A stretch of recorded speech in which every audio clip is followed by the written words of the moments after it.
All right. Good evening, everyone. Welcome to our session, the Sales Edge and Business chat room, and want to welcome everyone to to our session here this evening. Tonight, we're gonna talk about something rather interesting. We're gonna talk about price and value, which we hear a lot, which we hear all over the place, and we're going to address that issue on this session. Okay, so sales and sales are won and lost based on the effectiveness of conversations that you or me that we have with buyers, right?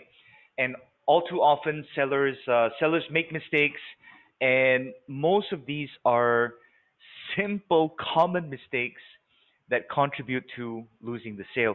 And it's not just one thing that can make you. Sometimes it does happen.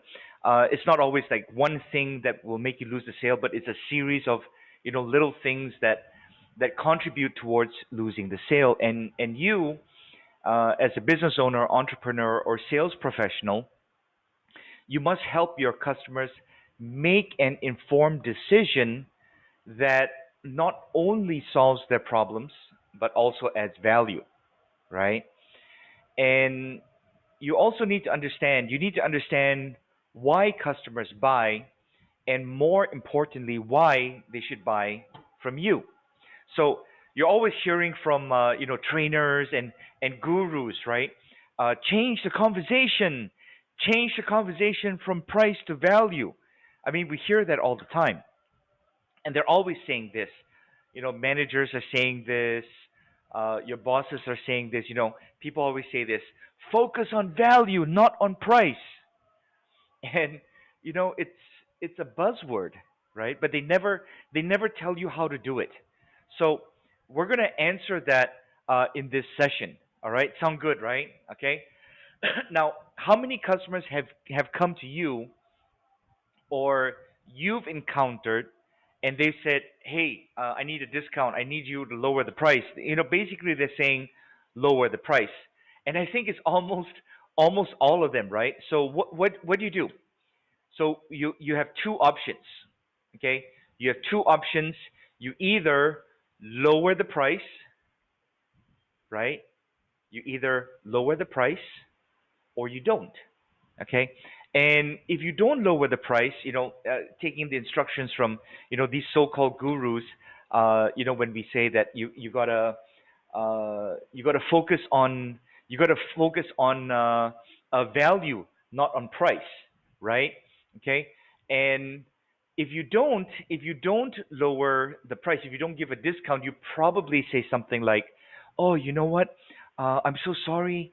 I cannot do that. The price is fixed." Or, we're talking about my time, my skill, my expertise, my product cost, and so on, right? And we say things like that. I'll jump in with a quick story here, and it's actually a cookie company. I won't mention the name. They're quite famous. All right, cookie company. They're quite famous, right? I actually like their cookie, but one of the reasons I prefer not to buy these famous cookies is, when I think I haven't bought their cookies in maybe more than 6 or 7 years, right? Because what happens is now the cookies taste nice, no doubt about that. All right, but what happens is, I go up to the counter and I say I want the chocolate chip, or I want, this flavor or that flavor, and then they charge by, let's say, 100 grams is X amount of dollars, right? Or 200 grams, whatever it is, and then I say I want 100 grams of this, or 200 grams of that, right?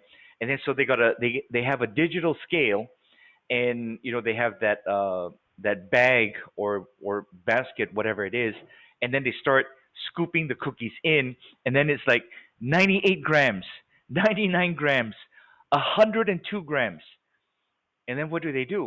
They take one or two pieces out, and then it's like, you feel like, hey, what's going on? It's like, you can't even give me 1 or 2 grams. You see, when they do that, it makes you feel like, it makes you feel bad, right? So you can do that. They can do that. There's no law that says that you're not allowed to do it because they're charging X dollars for 100 grams. So, but think of how that makes you feel when you experience that. You see, the problem is when you do that, it makes you look arrogant, and when it makes you look arrogant, who wants to deal with arrogant people? And that's the reason why, uh, I don't buy the famous cookies. All right. On the flip side, on the flip side, there's a butcher that I go to where I like to buy my beef, and it's like maybe 1 kilogram of this, 1 kilogram of that, and then he cuts it all up, right? So when he puts it on his scale, it's like 1 kg, and then he'll look at the scale, he'll look at me, and then he'll grab another chunk of meat, maybe 20 grams, 50 grams, whatever it is. But he picks up a handful of meat and he puts it on the scale, doesn't look at it, and then he wraps it up and then he charges me for the 1 kg or the 2 kg. Okay, so we have two opposite examples. One, oh, it's too much, we take it out. The other one is, oh, it's just nice, but let me give you a little bit more. Which merchant, which store would you rather do business with? Okay, so you should never say no when someone says, can I get a discount? Because we're talking about, we don't want to focus on price, we want to talk about value, right? So you should never say no, because what happens then is you increase the probability of walking away from a sale. Now, when somebody comes to you, and when someone comes to you, it shows they have an interest in buying what you have, right? So what you do is you try to make the customer either feel bad or feel guilty. Now, don't do it in a bad way. It's an emotional thing that they got to go through. They got to want the benefits of what your product or service will give them more than the discount that they're asking for. So you make them feel bad or guilty for not buying, and what happens is you increase their desire to buy from you. Now, the minute you say no, they don't feel bad. They don't feel bad. They'll think, "Wow, so arrogant." Okay, and when I experience this, here's what I think: if they're arrogant before I give them my money, how much worse will it be after I make the payment? You see, when they say no and you still go ahead and do it, it's kind of like you got a bad taste in your mouth, and you don't really feel happy anymore, right? So never say no. No is a word you should try to avoid. Do your very very best to avoid in your sales process. Now, if let's say your price is let's say 100, and they say, oh, I want uh I want a 50% discount. Now that's too much. Of course you can say no to that, right? But you got to find a way of saying no without saying no. Find a way of saying, hey, you know what? I understand that you want a discount. I'm not the problem. You are the problem, or you have the problem. So you got to find a way of finding out the benefit or outcome they are after or they desire. So I remember, I remember this one distinct conversation. So I was speaking to a prospect, and we went through all the features and benefits. We spent a lot of time, and I put in a lot of effort in highlighting the benefits. And they still wouldn't commit, saying, "Oh, you know what? The price is a little high. Don't have enough money." The owner kept giving me excuses that he didn't have the budget for it, and he didn't have the budget for it, and then they don't have enough time because his sales team was too busy. So this is what I told him. Okay, your excuse is your sales team is too busy. And I said this, I said, that's BS. All right. Every time I visit you, each member of your sales team is either texting on the phone or reading magazines, or they're chit chatting with each other, or they're playing games on the computer. And I said, you're right. They're busy. They're very busy. They're just busy doing the totally wrong things. And as far as not enough money, you're right also. Now, you said you've been in business for 3 years and you still don't have enough money. Something's wrong with this, isn't it?